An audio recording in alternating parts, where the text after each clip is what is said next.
Peace, family. It's good to be back. Let's get to work.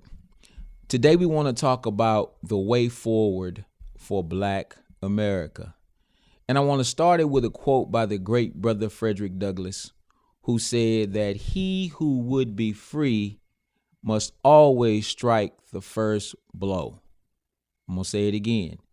He who would be free must always strike the first blow.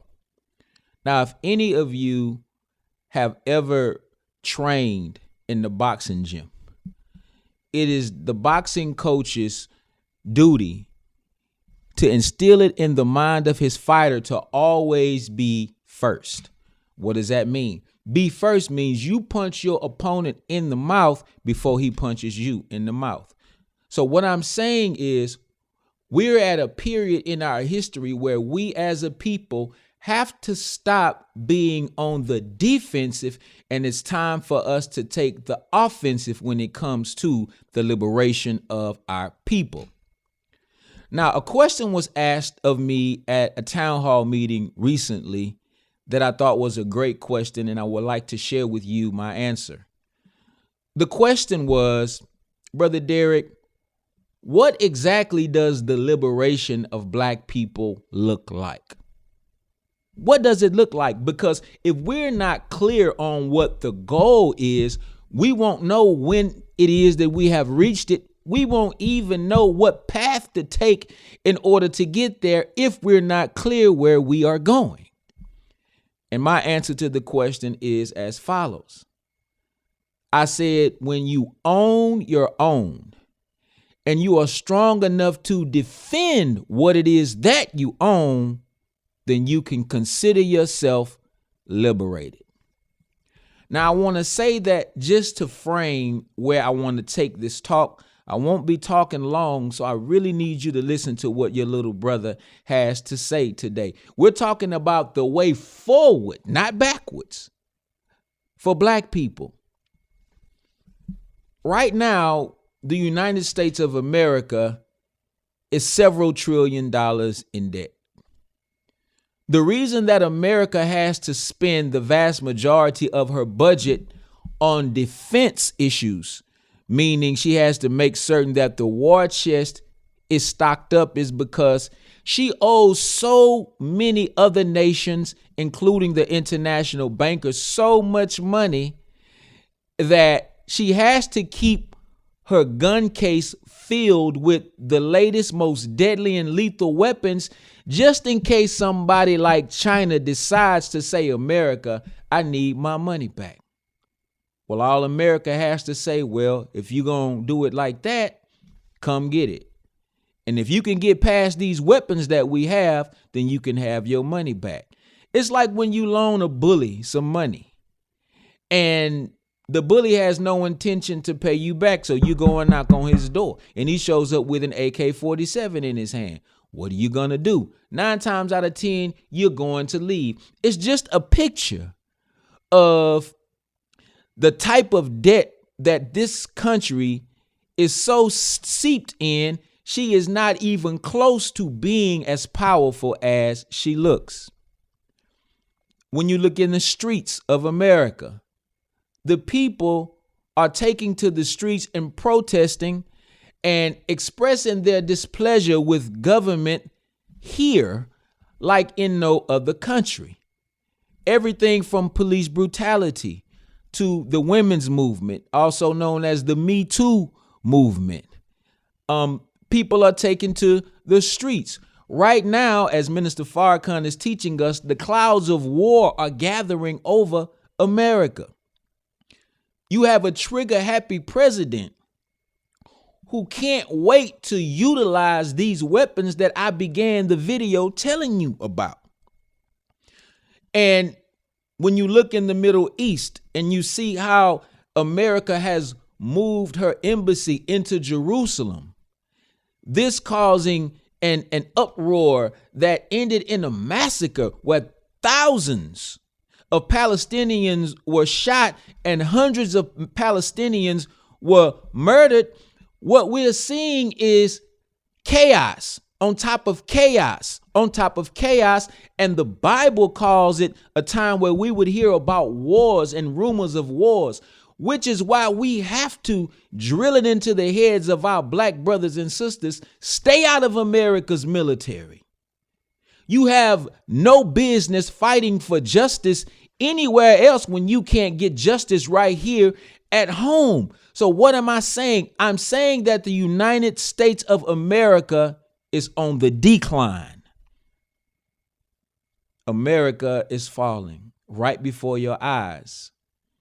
And it appears that there is no recourse because the leaders of this country are already bent on their crooked, white nationalist, white supremacist way of thinking, and they will not change their ways. So if America is on the decline, she is always on the defense. While right here in the midst of America, you have a people who have been suffering for 460 plus years. If America is falling, does her fall represent the black man and woman's fall as well? No. No. You know, have you ever seen a scenario where a pregnant woman had a car accident and she hurt herself really badly? They took her to the hospital. The mother dies, but the baby lives. I'm saying that what we have on the inside of America is a growing and budding nation. That is what Black America has the potential to become.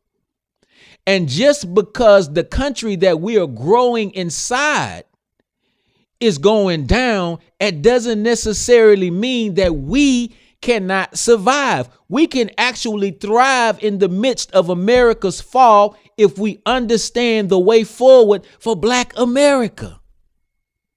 So for those of you out there who are lovers of the flag, lovers of the red, white, and blue, lovers of the oh, say, can you see, still love to sing the national anthem, even though you know the third verse was about killing your ancestors. For those of us who are in love with America, I am sorry to break the news to you. She is going to her ruin right before your face. So if America is falling, and it is time for the rise of the Black man and woman, not just in America, but all across the earth. All over the earth, Black people are trying their best to rise up. When you look at what's going on in South Africa, who would have thought that we would see the day when Black South Africans would pass a resolution that the land that was taken from their forefathers by white European settlers must now be turned over into the hands of the state in South Africa? We're living in the time of the rise of the Black man, but you cannot rise if you're trying to hold on to that which is falling. I'm going to say it again. You can't rise and hold on to the thing that's falling at the same time. So if America is falling right before our eyes and we see it's happening as clear as day, then what should we be holding on to? We should be holding on to the way forward for Black America. Now, what does it look like? What does it look like? Remember how I described what liberation looks like. It's about having your own and being able to defend your own. Now, the second part, when we speak of being able to defend your own, that's just as important as having your own. Because if you have your own, but you can't defend your own, someone will always be able to come and take away from you what was your own and make it their own. So there's a scripture in the Bible that says that in that day, every man shall go to his own. and shall seek refuge under his own vine and fig tree. The National Football League just made a policy that no NFL player, which 70% of them are black, is allowed to not stand when the national anthem is played.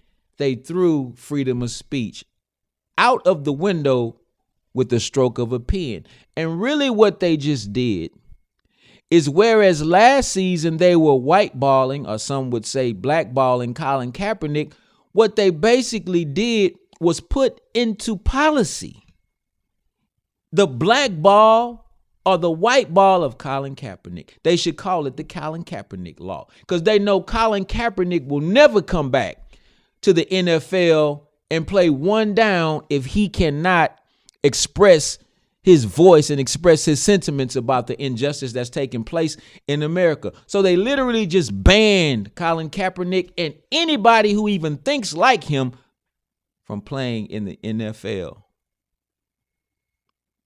This is the America that we live in today, and this is what she's resorted to. So every time we see something happen to one of our brothers and sisters, we have to be thinking in our mind, where is the way forward? How do we go on the offensive? I'll give you an example. When we saw the two young brothers in Starbucks being arrested for sitting while black, we protested. We staged a boycott, which we should. But you have to understand that this is what a people does when they are on the defensive. I'm not saying we should not be boycotting Starbucks, because we should. I'm not saying that we should not have shown up and used protests as a platform for us to express our disgust with what happened to those brothers. We did the right thing, but you cannot stop there. What has to happen is, it has to be more than a boycott. Because when you say boycott, boycotts usually have a beginning and they have an ending. See, a boycott can begin, and the question can be asked, when is the boycott over? Or some people are asking now, is the boycott of Starbucks over? No. But when you ban somebody for life, then there is no end. So as we began to make a list of all of the black-owned coffee shops in America, and we started encouraging one another to support that black-owned coffee shop. See, when we keep that going and we make the black-owned coffee shop just as strong as Starbucks, and we begin to build our own coffee shops, and we exclusively, unapologetically, and patriotically support only our own, then you are on the offensive and not the defensive. When they make a rule in the NFL that no player can exercise his constitutional right to protest on the sideline while the national anthem is playing, yes, it's okay for us to boycott the NFL. We should do that. We should turn off Channel Zero on Sunday. We should, but we can't stop there. Now it's time to go on the offensive. We have to take it a step further. And what is that step? That step is for brothers like Sean Combs, who wants to be an owner of an NFL team. See, if he owns a team, he gonna get fined too. Even if he owns a team. He has to get together with the same millionaires, black brothers, black millionaires who wanted to own I think it was the Jacksonville or whatever team, the Carolina Panthers, and begin to start our own league. It's not something that we have not done before. Start it. I don't care if you just start with 5 teams and it's an arena league, you make it black owned and then you build it. And if the people come and support that, throw the monies that you would have thrown into the NFL into this black owned thing that's being built. Now we're on the offensive. Remember what Frederick Douglass said, he who would be free must strike the first blow. And Minister Farrakhan said it recently. He said that no people has ever gained their freedom on the defensive. You must go on the offensive. See, you don't have to fight America. The God of justice is already doing that. The spirit of our ancestors is already doing that. America is being taken down because of what it is that she did to our forefathers. That judgment has already come down. So it's less about us being in the street protesting and fighting against her. We got to put more energy into building our own everything. So it's channels like this that we must choose over ABC, NBC, CBS, definitely Fox News, and all other white owned and white controlled channels. Why? Because this is a black owned company. We have to support black media and give our time, our treasure, our dollars, our energy, and the promotion of our community to the things that we own. That's what's called being on the offensive. So in the nutshell, I want to say that protesting, some people say, does no good. I disagree. When we protest in the streets, the protest becomes a platform by which you can unite all of the parts of the whole. But we can't just use the protest as a platform to give voice to what it is that we are against. It's clear that after those brothers got arrested that we're against Starbucks and their policies. But now we have to be clearer on what it is that we are for. And once we're clear on what we are for, then we're able to see better the path that represents the way forward for black people. So I want to challenge every last one of us to shift our thinking from the defensive to the offensive. And when we do that, we put ourselves in the position to build our own and be able to protect what it is that we build. Peace.